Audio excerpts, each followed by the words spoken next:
Hi friends, இந்த வீடியோவில் நம்ம என்ன பார்க்க போகிறோம் அப்படின்னு பார்த்தீங்கன்னா, ஓல்டு கொஷின் பேப்பரில் இருந்தால் 2-3 சம் பார்க்க போகிறோம். பாருங்கள், 8 × 1/2 மீட்டர் என்பது 11 × 1/3 மீட்டரில் எத்தனை சதவீதம் இருக்கும் அப்படின்னு கேட்குறாங்க. இதுக்கான ஆன்சர் எப்படி போகிறது அப்படின்னு பார்த்தீங்கன்னா, நமக்கு வந்து மிக்ஸ்டு ஃப்ராக்ஷனாக இருக்குது இல்லைங்களா? ஸோ அதை நார்மல் ஃப்ராக்ஷனாக ஃபஸ்ட்டு மாற்றிக்கலாம். அப்படி இல்லை அப்படின்னா அப்ளை பண்ணிவிட்டும் மாற்றிக்கலாம். சரிங்களா? ஸோ இதை எப்படி நம்ம வந்து இதுக்கான ஃபஸ்ட்டு ஸ்டெப்பு போட்டோம் அப்படின்னா சிம்பிளிஃபிகேஷன் ஈஸி தான். அந்த ஃபஸ்ட்டு ஸ்டெப்பை நம்ம எப்படி போடுறது நல்லா கவனிங்க. 8 × 1/2 மீட்டர் என்பது இந்த அளவு அப்படிங்கிறது 11 × 1/3 மீட்டரில் எத்தனை சதவீதம், அதாவது இதில் இது எத்தனை சதவீதம் அப்படின்னு கேட்குறாங்க. ஓகேவா? அப்போது இப்போது 100% அப்படி இல்லைன்னா 100ல் இவ்வளோ, 100ல் 50, 100ல் 20 அப்படின்னா நம்ம இப்படி தானே போடுவோம். அதே மாதிரி தான்.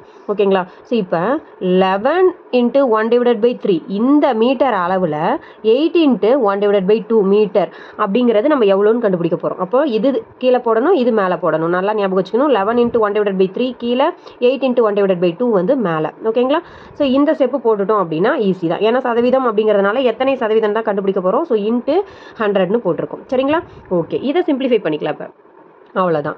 இப்போ என்ன பண்ண போகிறோம்னா, இதை வந்து மிக்ஸ்டு ஃப்ராக்ஷனாக இருக்கா, நார்மல் ஃப்ராக்ஷனாக மாற்றிக்கலாமா? 11 × 3 என்னது 33, 33 + 1 என்னது 34. ஓகேங்களா? ஸோ 34/3 அப்படின்னு இருக்கும். அதே மாதிரி இங்கே பாருங்கள், 8 2s என்னது 16, 16 + 1 என்னது 17, 17/2ன்னு இருக்கும். ஓகேங்களா? இன்ட்டு 100. இவ்வளோ தான் ஸ்டெப்பு. ஓகேங்களா? நெக்ஸ்ட் வந்து பார்த்தீங்கன்னா, இதை நம்ம நார்மலாக மாற்றிக்கலாம். இந்த வேல்யூ இந்த சைடு கொண்டுட்டு போனோம்னா நார்மல் ஆகிடுங்களா? ஸோ 17/2 × 100 அப்படியே இருக்குது. இந்த சைடு போகும்போது இது என்னது 3 மேலே போயிடும், 34 கீழே வந்துடும். ஓகேங்களா? இனிமேல் வந்து நார்மலான சிம்பிளிஃபிகேஷன் தான். சரிங்களா? ஸோ 13 இங்கே 34 இருக்குது, இங்கே 17 இருக்குது.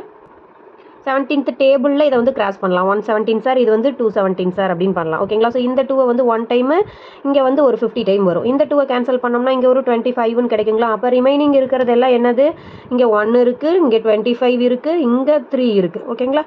ஸோ இது எல்லாத்தையும் மல்டிப்ளை பண்ணிங்க அப்படின்னா 75. அப்போது இந்த 75% இதுதான் என்னது 100 நம்ம இது பண்ணியிருக்கோம் இல்லையா? இந்த 75 அப்படிங்கிறதா பர்சன்டேஜ். இப்போ இந்த 8 × 1/2 அப்படிங்கிறது 75% இருக்கும். எதில் 11 × 1/3. ஓகேங்களா?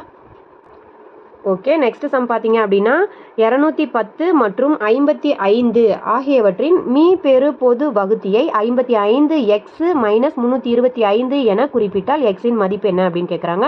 இதுக்கான ஆன்சர் எப்படி போகிறது அப்படின்னு பார்க்கலாம். இதெல்லாம் என்னத்துக்காக ரைட் பண்ணியிருக்கேன் அப்படின்னு பார்த்தீங்கன்னா, நான் ப்ரிப்பேர் பண்ணப்போ ரைட் பண்ணினது.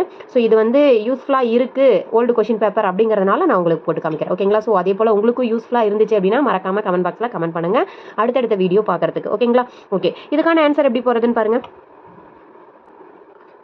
210 மற்றும் 55 ஆகியவற்றின் மீப்பெரு பொது வகுத்தி, இவங்க 2 பேரோட HCF வந்து இதுக்கு ஈக்குவல்னு கொடுத்துருக்காங்க. இது 55x - 325. சரிங்களா? ஸோ அப்போ இதுக்கு வந்து நம்ம HCF எடுத்தோம்னா 5. ஓகேங்களா?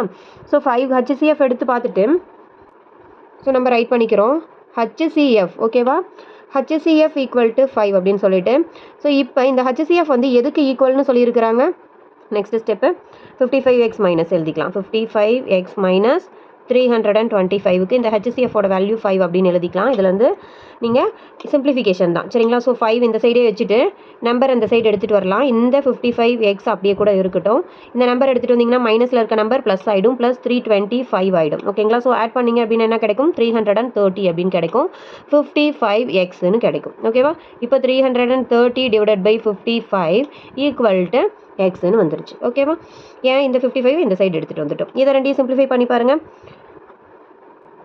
55ஆல் நம்ம கேன்சல் பண்ணும்போது இங்கே ஒரு 1 டைம், இங்கே ஒரு 3 டைம். ஓகேவா? அதாவது 3 டைம் இல்லை, 6 டைம். ஓகேங்களா? 6 × 55 × 6 போட்டு பார்த்தீங்கன்னா 330ன்னு வந்துடும். ஓகேவா? ஸோ 6 டைம் இருக்கும் இந்த 55. ஓகேவா? ஸோ இப்போ எக்ஸோட ஆன்சர் என்னது 6. ஓகே ஃப்ரெண்ட்ஸ், இந்த வீடியோ வந்துட்டு உங்களுக்கு யூஸ்ஃபுல்லாக இருந்திருக்கும் அப்படின்னு நினைக்கிறேன். யூஸ்ஃபுல்லாக இருந்துச்சு அப்படின்னா லைக் பண்ணுங்கள், ஷேர் பண்ணுங்கள், கமெண்ட் பண்ணுங்கள். மறக்காமல் நம்மளோட சேனலை சப்ஸ்கிரைப் பண்ணி வச்சுக்கோங்க. Okay, thank you. நெக்ஸ்ட் ஒரு வீடியோவில் பார்க்கலாம்.